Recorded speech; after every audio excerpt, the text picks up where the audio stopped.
Hello students एवं मेरे friends, आज हम आदर्श विलयन एवं अनादर्श विलयन टॉपिक के बारे में चर्चा करेंगे। ये आदर्श विलयन आइडियल सॉल्यूशन एंड अनादर्श विलयन नॉन आइडियल सॉल्यूशन एग्जाम की दृष्टि से बहुत इम्पोर्टेंट है। इस टॉपिक से रिलेटेड कोई भी क्वेरीज हो तो उसको पूछ लिया करें, कमेंट्स भेज दिया करें। ठीक है, आज हम इस टॉपिक पर चर्चा करेंगे। इस वीडियो को पूरा वॉच करना और like, comment, subscriber and share जरूर करना। तो हम अब डिस्कस करते हैं आदर्श विलयन। आदर्श विलयन आइडियल सॉल्यूशन होता क्या है? जैसे विलायक और विलेय दोनों को आपने मिक्स किया, ठीक है। जैसे 50 ml विलायक लिया और 50 ml विलेय लिया, ठीक है। दोनों को आपने क्या किया? मिक्स किया। या 50 ml विलायक ले लो और 40 ml विलेय ले लो, तो दोनों को मिक्स किया तो 90 ml हुआ, ठीक है। तो ये सैद्धांतिक रूप से जो आप बना रहे हैं, मतलब लिख रहे हैं वो, और एक प्रायोगिक रूप से आप करें वो, दोनों का आयतन बिल्कुल समान रहे, मतलब 90 ml और 90 ml रहे, ठीक है। 50 ml विलायक और 40 ml विलेय को मिक्स किया तो कितना हुआ? 90 ml। ऐसे ही ये तो सैद्धांतिक रूप से हुआ, और प्रैक्टिकल रूप से भी इतना ही आए। दोनों को रियल में हम यूज करें तो जो सॉल्यूशन बनेगा वो कौन सा होगा? आदर्श विलयन। इसका एक एग्जांपल देख लेते हैं। जैसे एथिल अल्कोहल 50 ml ले लिया, विलायक की तरह कार्य कर रहा है, और 40 ml मेथिल अल्कोहल ले लिया, वो विलेय की तरह। दोनों को हमने सैद्धांतिक रूप से कॉपी में जोड़ा तो कितना हुआ? 90 ml हुआ। और ऐसे ही इसको प्रायोगिक रूप से करो कि एक गिलास में 50 ml एथिल अल्कोहल और 40 ml मेथिल अल्कोहल दोनों को मिक्स किया तो भी 90 ml ही बैठा। तो इनके सैद्धांतिक और प्रायोगिक में आयतन परिवर्तन का मान क्या आ रहा है? 0। अर्थात आयतन परिवर्तन 0 आए तो वो आदर्श विलयन होगा। वो आदर्श विलयन राउल्ट्स के नियम का पालन करते हैं ताप एवं सांद्रता की प्रत्येक परासों पर, ठीक है। तो देखिए आदर्श विलयन की परिभाषा आइडियल सॉल्यूशन की, ऐसा विलयन जो प्रत्येक ताप एवं सांद्रता की परास पर राउल्ट के नियम का पालन करता है उसे आदर्श विलयन कहते हैं, ठीक है। दो solution which obey Raoult's law over the entire range of concentration and temperature are known as ideal solution, ठीक है। प्रत्येक ताप एवं सांद्रता की परास पर कौन से नियम का पालन करता है? राउल्ट्स के नियम का पालन करता है, ठीक है। उसे आइडियल सॉल्यूशन कहते हैं। दो solution which obey Raoult's law over the entire range of concentration and temperature are known as ideal solution. Okay, अब आइडियल सॉल्यूशन को आपको प्रिपेयर करना है तो उसके लिए क्या क्या प्रॉपर्टीज और कंडीशन होनी चाहिए, ठीक है। पहली कंडीशन क्या है? विलयन का कुल आयतन विलायक तथा विलेय के आयतन के बराबर होना चाहिए। तो रियल में आदर्श विलयन के लिए विलयन का कुल आयतन विलायक तथा विलेय के आयतन के योग के बराबर होता है। Total volume of solution is sum of the volume of solvent A and solute B components. Solvent को ऑलरेडी ए कंपोनेंट मानते हैं और सॉल्यूट को बी कंपोनेंट। दोनों कंपोनेंट के आयतन के क्या होना चाहिए? विलयन का कुल आयतन बराबर होना चाहिए। Total volume of solution is sum of the volume of solvent and solute component. विलयन का कुल आयतन विलायक तथा विलेय के आयतन के योग के बराबर होना चाहिए। ये प्रश्न एक बार बोर्ड में पूछा गया था। इस क्वेश्चन को आप नोट कर सकते हैं। आदर्श विलयन से संबंधित बोर्ड में क्वेश्चन पूछा गया था, लिख लें अलग से। ऐसे विलयन का नाम बताइए, ऐसे विलयन का नाम बताइए जिसमें विलयन का कुल आयतन, जिसमें विलयन का कुल आयतन विलायक तथा विलेय के आयतन के योग के बराबर होता है। विलायक तथा विलेय के आयतन के योग के बराबर होता है, ठीक है। Give name of solution, give name of solution in which total volume of solution is sum of the volume of solvent and solute. ठीक है, ये क्वेश्चन आया था तो उसका क्या आंसर रहेगा, आदर्श विलयन, आइडियल सॉल्यूशन। ये बोर्ड में एक बार प्रश्न आया है 1 नंबर का। ठीक है, अब बात करते हैं, मैंने आपको बताया कि सैद्धांतिक और प्रायोगिक रूप से दोनों को हमने मिक्स किया तो उसका आयतन परिवर्तन कितना आया, 0। तो मिश्रित करने पर आयतन परिवर्तन वॉल्यूम ऑफ मिक्सिंग चेंजिंग 0 रहता है, अर्थात आयतन परिवर्तन डेल्टा वी मिश्रण बराबर क्या रहता है, 0 रहता है। डेल्टा वी मिक्सर इक्वल क्या रहेगा, 0 रहेगा। यहाँ आयतन परिवर्तन क्या रहेगा, 0। इसका मतलब क्या है कि सैद्धांतिक और प्रायोगिक रूप से आपने जो कुल आयतन प्राप्त किया उनमें अंतर 0 प्राप्त हुआ। 50 ml 40 ml को सैद्धांतिक रूप से कॉपी में लिखा तो 90 और प्रायोगिक रूप से भी 90 प्राप्त हुआ, तो वो आयतन परिवर्तन दोनों का 0 आया, तो वो है आयतन परिवर्तन। ठीक है, सेकंड इसकी प्रॉपर्टी जो कंडीशन क्या होनी चाहिए, वाष्प प्रावस्था में विलयन का कुल दाब विलायक ए, वाष्प प्रावस्था में विलयन का कुल दाब P टोटल विलायक ए तथा विलेय B के आंशिक दाबों के योग के बराबर होता है। ठीक है, ये होना चाहिए या होता है। अतः P total equal P1 plus P2, ये P total equal P1 plus P2 Dalton के आंशिक दाब के नियम के अनुसार इसको फॉलो करना होगा। ठीक है, और according to Raoult's law, Raoult के नियम के अकॉर्डिंग क्या बताया था, P1 का वैल्यू क्या होता है, P नॉट x1 और P2 का वैल्यू क्या होता है, P2 नॉट x2। ठीक है, दोनों को वैल्यू को पुट कर देंगे।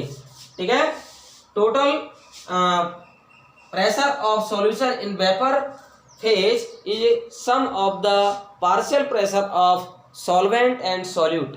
ठीक है, सॉल्वेंट और सॉल्यूट के पार्शियल प्रेशर का क्या होना चाहिए, सम होना चाहिए।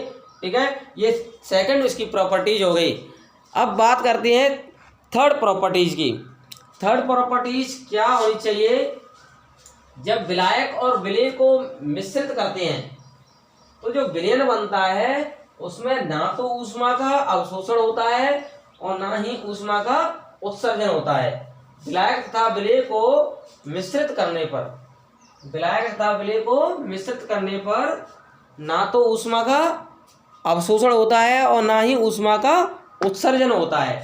तो थर्ड कंडीशन क्या है, विलायक तथा विलेय को मिश्रित करने पर ना तो ऊष्मा का अवशोषण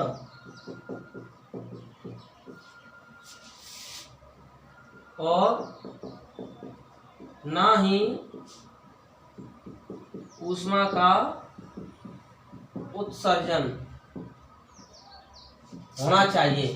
ठीक है, या होता है, मतलब ये कंडीशन होनी चाहिए, विलायक तथा विलेय को हम मिश्रित करेंगे तो ऊष्मा का कोई अवशोषण या उत्सर्जन नहीं होना चाहिए।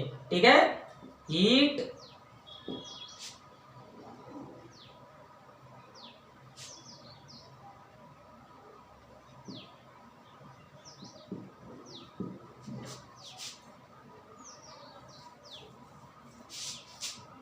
when mixing of solvent and solute, no heat absorbed or evolved। ठीक है, जब विलायक और विलेय को आप मिक्स करेंगे तो कोई हीट का एब्जॉर्प्शन और इवोल्यूशन नहीं होना चाहिए, मतलब ऊष्मा का कोई उत्सर्जन और अवशोषण नहीं होना चाहिए।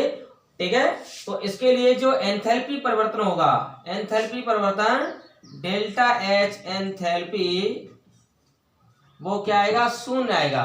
ठीक है, इसका मतलब क्या है, डेल्टा एच एंथैल्पी मीन यहाँ ये है कि इसमें विलायक और विलेय को जब मिक्स किया तो किसी भी हीट का रिलीज और एब्जॉर्प्शन नहीं हुआ, यानी कोई भी ऊष्मा उसमें से ना तो निकली ना बाहर से अवशोषित हुई। तो इस तरह से एंथैल्पी परिवर्तन, एंथैल्पी का दूसरा नाम है ऊष्मा, तो ऊष्मा परिवर्तन क्या रहेगा, यहाँ 0 रहेगा। ठीक है, एंथैल्पी ऊष्मा को ही कहते हैं। तो ये तीसरा फैक्टर तीसरी विशेषता हो गई। चौथी विशेषता क्या होनी चाहिए, जब विलायक और विलेय को दोनों को मिक्स करेंगे तो विलायक और विलेय के बीच में क्या लगेगा, अंतर आणविक आकर्षण बल लगेगा। क्या लगेगा, अंतर आणविक आकर्षण बल। और वो उसका परिमाण किसके बराबर होना चाहिए, विलायक विलायक तथा विलेय विलेय के मध्य लगने वाले अंतर आणविक आकर्षण बल के योग के बराबर होना चाहिए। ठीक है, विलायक तथा विलेय के मध्य लगने वाला अंतर आणविक आकर्षण बल, अंतर आणविक आकर्षण बल, ठीक है, इसको आसंजक बल, इसको आसंजक बल भी कहते हैं। लगने वाला अंतर आणविक आकर्षण बल आसंजक बल विलायक विलायक विलायक विलायक तथा विलेय विलेय के मध्य लगने वाले अंतर आणविक आकर्षण बल, इनको बोलेंगे हम ससंजक बल। ससंजक बल, ससंजक बल समान पदार्थों में ससंजक बल लगते हैं और समान पदार्थों में आसंजक बल लगते हैं। ठीक है, के परिमाण के योग के बराबर होना चाहिए या होता है। ठीक है, तो आप समझ गए होंगे, विलायक को हमने ए मान लिया और विलेय को मान लिया बी। ठीक है, तो ए एंड बी के मध्य जो लगने वाला आकर्षण बल है वो क्या कहलाएगा, आसंजक बल कहलाएगा। क्या कहलाएगा, आसंजक बल। ठीक है, और वो विलायक विलायक यानी ए एंड बी व बी के मध्य लगने वाले ससंजक बल, समान पदार्थों में ससंजक बल लगेगा। विलायक विलायक ए हो गए और ये विलेय विलेय हो गए, इनके मध्य में ससंजक बल लगेंगे। इन दोनों के परिमाण के योग के बराबर होता है। ठीक है, intermolecular attraction force occurred between solvent and solution is equal to the intermolecular attraction force between solvent solvent and solute solute. ठीक है, तो विलायक विलायक तथा विलेय विलेय के मध्य में लगने वाला जो अंतर आणविक आकर्षण बल है उसका सबका परिमाण का योग विलायक तथा विलेय के मध्य लगने वाले अंतर आणविक आकर्षण बल के योग के बराबर होना चाहिए। ठीक है, तो ये फोर्थ करेक्टर है। आगे बात समझ में, ए और बी विलायक विलेय असमान पदार्थ है, इनके मध्य में आसंजक बल लगेगा, और विलायक विलायक ए समान पदार्थ हैं तो इसमें ससंजक बल लगेगा। ऐसे विलेय विलेय समान पदार्थ है, इसमें ससंजक बल लगेगा। इन दोनों के परिमाण का योग किसके बराबर होना चाहिए, विलायक और विलेय के मध्य में लगने वाले आसंजक बल या अंतर आणविक आकर्षण बल के परिमाण के इक्वल होना चाहिए। ओके, तो ये फोर्थ करेक्टर बताया मैंने। अब फिफ्थ करेक्टर इसका क्या होना चाहिए, बहुत ही इंपॉर्टेंट करेक्टर है कि विलायक तथा विलेय के भौतिक और रासायनिक गुणधर्म समान होने चाहिए। क्या होने चाहिए, विलायक तथा विलेय के समान भौतिक एवं रासायनिक गुणों वाले विलायक एवं विलेय होने चाहिए। पांचवा कैरेक्टर्स बहुत ही इंपॉर्टेंट है, विलायक तथा विलेय के समान भौतिक एवं रासायनिक गुण होने चाहिए। समान भौतिक एवं रासायनिक गुण होने चाहिए। ठीक है, same physical and chemical properties would be solvent and solute. Solvent और सॉल्यूट दोनों की same physical and chemical properties होना चाहिए। इसका मतलब यह है कि एक ही सजातीय श्रेणी होमोलोगस सीरीज के टू कंपोनेंट ले सकते हैं। ठीक है, एक ही सजातीय श्रेणी के इसमें एक और पॉइंट क्या दे सकते हैं कि एक ही सजातीय श्रेणी के कोई से दो सदस्य, जैसे एल्केन में देख लें तो N-हेक्सेन N-हेप्टेन, एक ही सजातीय एल्केन श्रेणी हो गई, एल्केन सजातीय श्रेणी, तो उसके दो सदस्य हो गए। ठीक है, तो उसको भी ले सकते हैं। एक ही सजातीय श्रेणी के कोई दो सदस्य भी हम ले सकते हैं। तो इसके एग्जाम्पल क्या क्या बन सकते हैं, देखो एक ही सजातीय श्रेणी एल्केन में देख लेते हैं, N-हेक्सेन द्रव और N-हेप्टेन, ये दोनों ही एक ही सजातीय श्रेणी एल्केन के सदस्य हैं। ठीक है, तो एल्केन इसकी सजातीय श्रेणी है, इन दोनों के भौतिक और रासायनिक गुणधर्म एक जैसे होंगे, तो ये आदर्श विलयन बनाएंगे। दूसरी बात, एथिल अल्कोहल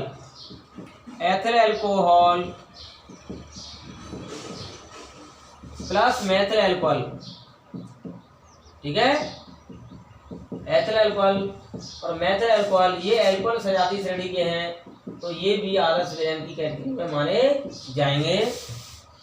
इसके बाद हम देखते हैं 1 chlorobutane plus 1 bromobutane, 1 chlorobutane plus 1 bromobutane. फिर और भी एग्जाम्पल है इसमें,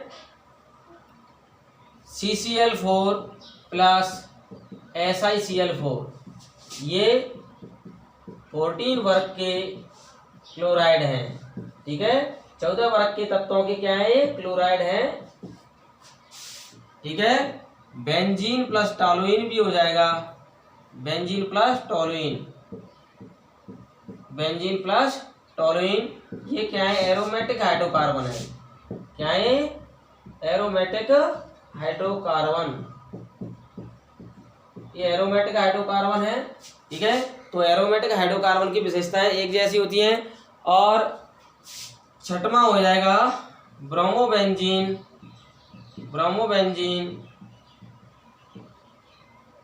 प्लस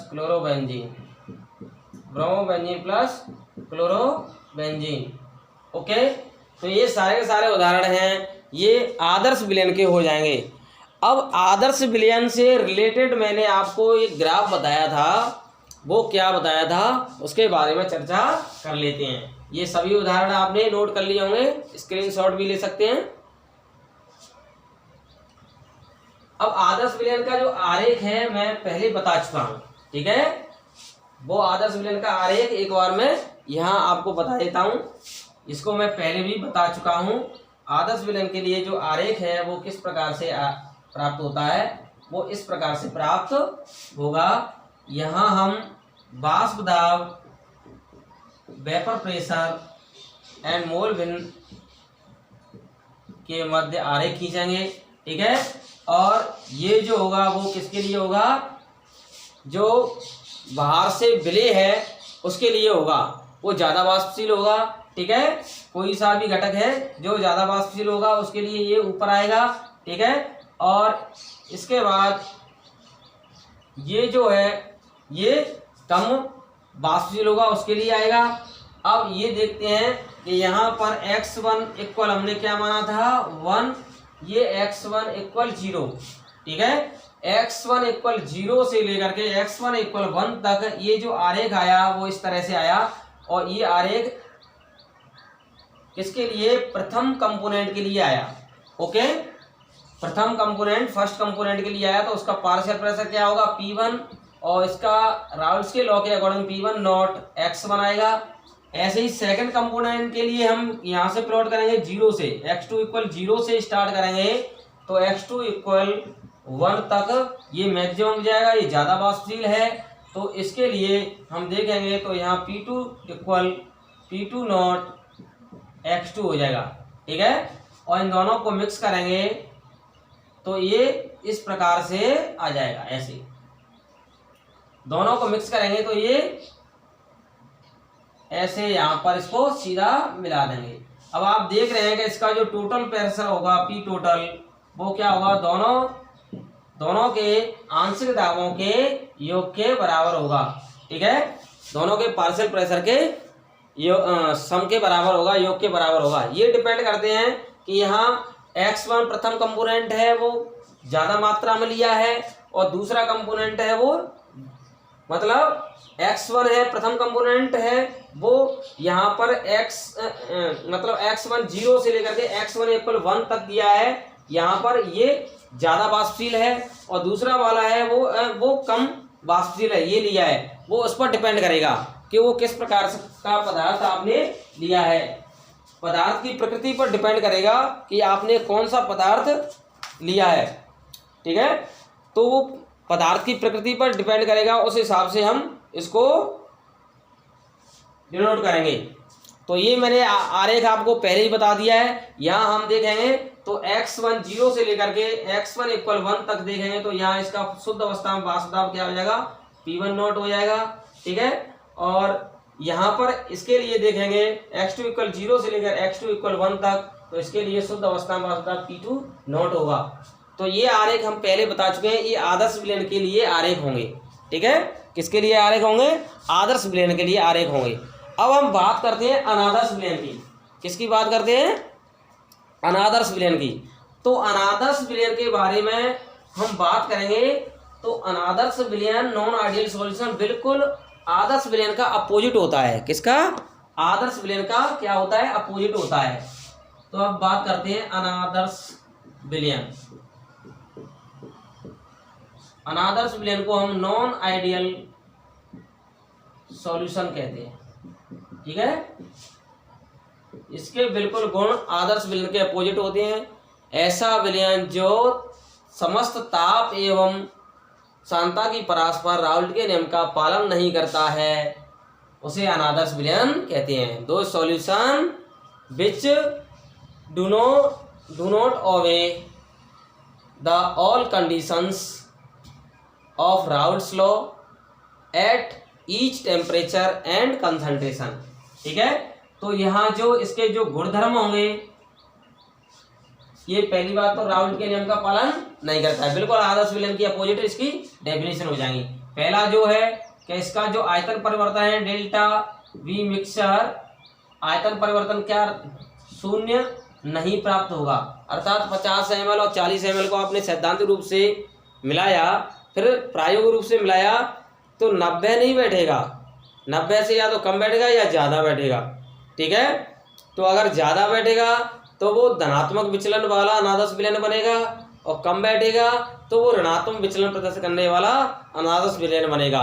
ध्यान रखें, जैसे 50 ml और 40 ml आपने विलायक और विलेय को मिश्रित किया तो सैद्धांतिक रूप से तो 90 बैठ रहा है, लेकिन प्रायोगिक रूप से 90 ml नहीं बैठ रहा है, या तो ज़्यादा बैठ रहा है या कम बैठ रहा है। अगर ज़्यादा बैठ गया तब तो क्या होगा, धनात्मक विचलन प्रदर्शित करने वाला अनादर्श विलयन होगा, और कम बैठेगा तो ऋणात्मक विचलन प्रदर्शित करने वाला अनादर्श विलयन बनेगा।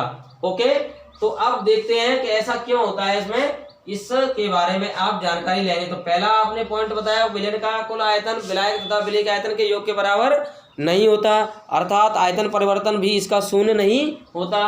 दूसरा इसका जो कैरेक्टरिस्टिक्स है वो क्या है कि वाष्पावस्था में विलयन का कुल वाष्प दाब विलायक तथा विलेय के आंशिक दाबों के योग के बराबर नहीं होता है। P total is not equal to P1 plus P2, that is P total is not equal to P1 not x1 plus P2 not x2।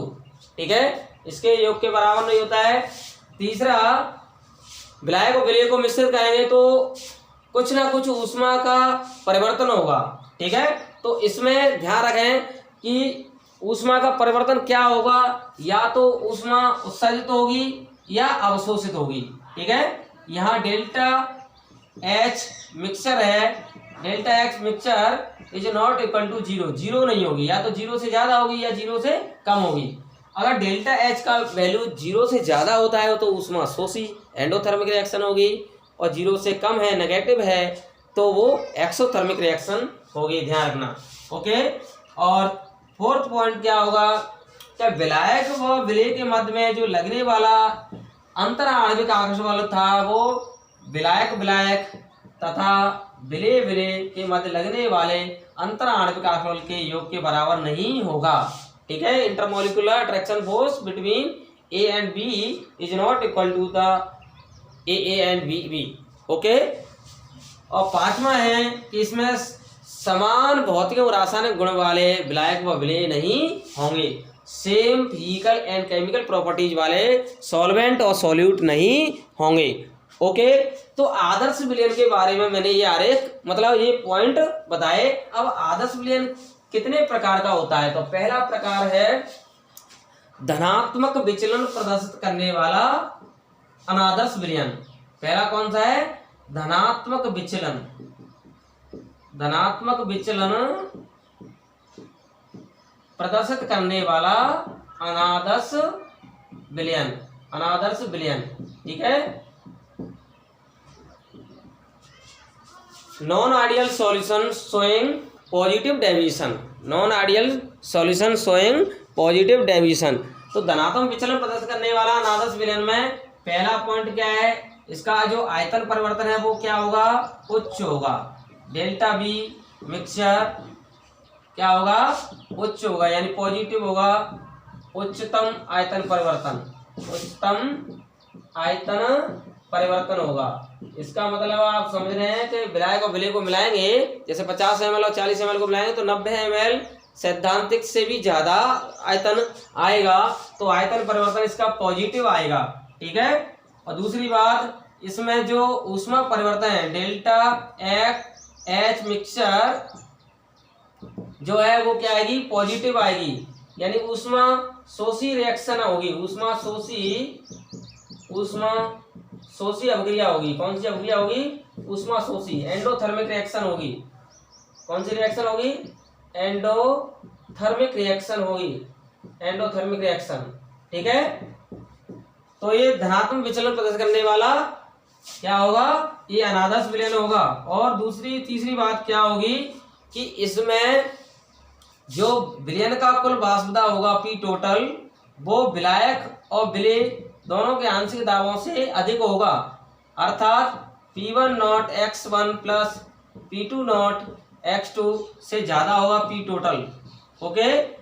और चौथी बात इसमें ध्यान देने योग्य है, ये थोड़ा सा इम्पोर्टेंट है, इसको आप अच्छी तरह से ध्यान देना कि विलायक और विलेय के मध्य लगने वाला जो अंतर आणविक आकर्षण बल है वो कमजोर हो जाएगा।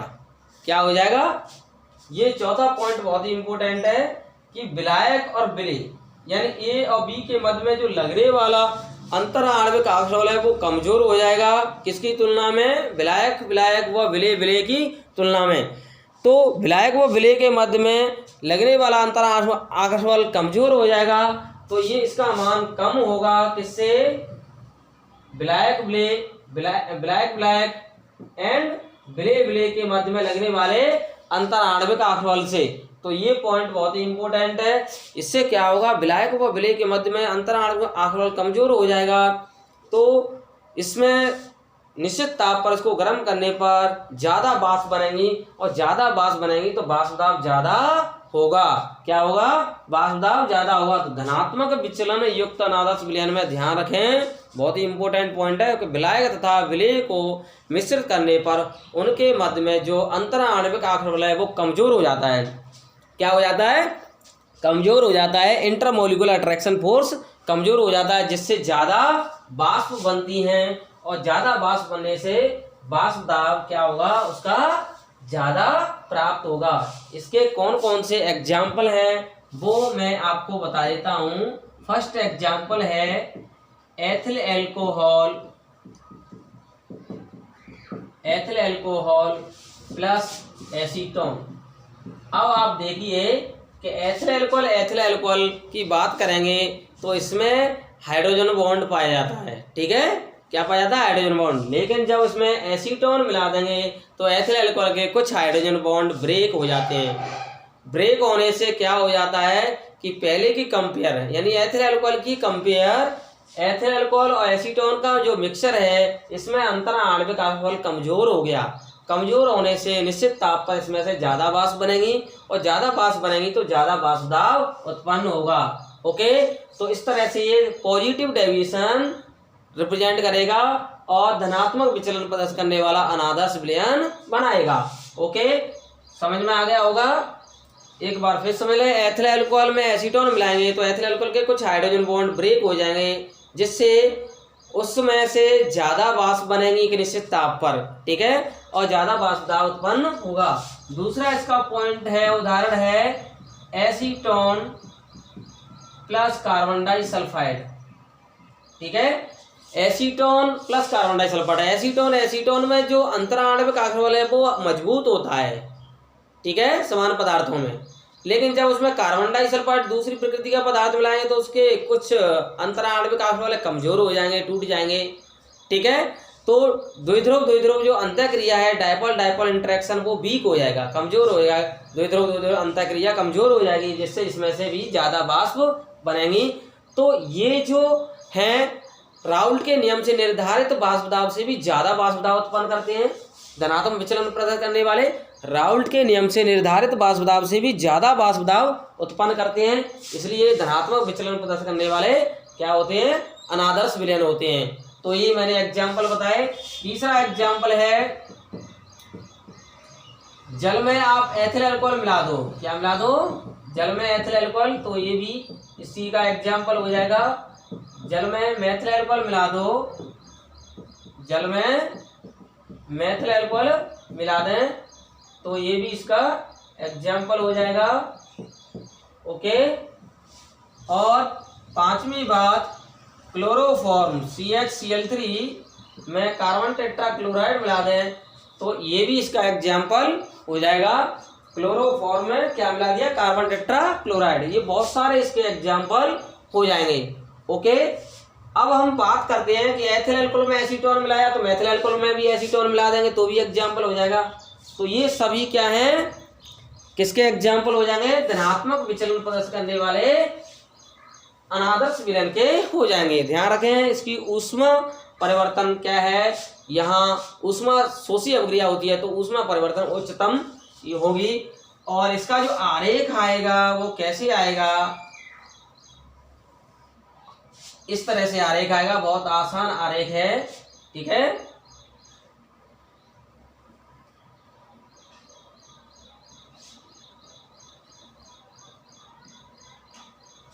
ये जो आरेख है ये तो किसके लिए है, आदर्श विलयन के लिए, किसके लिए, आदर्श विलयन के लिए। लेकिन इसमें जो आरेख आएगा वो थोड़ा सा उठा हुआ आएगा, क्योंकि इसमें विलायक व विलेय को मिश्रित करने पर कमजोर आकर्षण बल हो जाता है और कमजोर आकर्षण बल होने से उसका वाष्प दाब क्या होगा, ज्यादा होगा, क्या होगा, वाष्प दाब ज्यादा होगा। ऐसे ही इसका भी वाष्प दाब क्या होगा, ज्यादा होगा, और इसका भी वाष्प दाब ज्यादा होगा। ये तो दोनों के आंशिक दाब होंगे, ठीक है। तो ये x1 = 1 और ये x1 = 0। तो x1 = 0 से x1 = 1 तक हमने जो आरेख प्राप्त किया था, ये आरेख किसका था, पहले कंपोनेंट का था, उसका शुद्ध अवस्था वाष्प दाब ये हो जाएगा, ठीक है। और दूसरे कंपोनेंट के लिए हम देखेंगे तो x2 = 0 से लेकर x2 = 1 तक, 0 से स्टार्ट करेंगे तो 1 तक ये इस तरह से प्राप्त होगा। ये दूसरे कंपोनेंट का शुद्ध अवस्था वाष्प दाब हो जाएगा, ठीक है। इसके जो वैल्यू हैं वो क्या आएंगे, यहाँ पर ये दूसरे कंपोनेंट के लिए निकालेंगे तो ये हो जाएगा P2, ठीक है। और फर्स्ट कंपोनेंट के लिए P1, दोनों का वैल्यू आएगा तो P टोटल, ध्यान रखें, वो दोनों के आंशिक दाबों के योग से भी क्या आएगा, ज्यादा आएगा, दोनों के आंशिक दाबों से भी ज्यादा आएगा। जो विलयन का कुल वाष्प दाब है वो विलायक तथा विलेय के मिश्रित होने पर उससे भी ज्यादा आएगा। फॉर एग्जाम्पल, एथिल अल्कोहल में एसीटोन मिलाएंगे तो एथिल अल्कोहल का वाष्प दाब जितना होगा, अगर उसको देखें और फिर एथिल अल्कोहल में एसीटोन अलग से मिला करके देखें तो जो विलयन बनेगा उसमें से ज्यादा वाष्प उत्पन्न होंगे, वाष्प दाब ज्यादा उत्पन्न होगा। तो P टोटल = P1 + P2। तो ये आरेख इसके मध्य आएगा, वाष्प दाब तथा मोल भिन्न के मध्य आरेख आएगा। और ये जो आरेख है ये किसके लिए है, ये आरेख धनात्मक विचलन प्रदर्शित करने वाले अनादर्श विलयन का आरेख है। ये किसके लिए है, ये चित्र किसका है, धनात्मक विचलन, positive deviation containing ideal non ideal solution, ठीक है। यानी धनात्मक विचलन प्रदर्शित करने वाला ये अनादर्श विलयन है। ओके, तो ये आपको वीडियो अच्छी लगी हो तो इसको like, comments, subscriber and share करें। ठीक है, इसका जो ऋणात्मक विचलन प्रदर्शित करने वाला है नेक्स्ट वीडियो में लेके आएंगे तुरंत, इसको आप अध्ययन कीजिए और कोई क्वेरीज हो तो पूछिए। Okay, bye.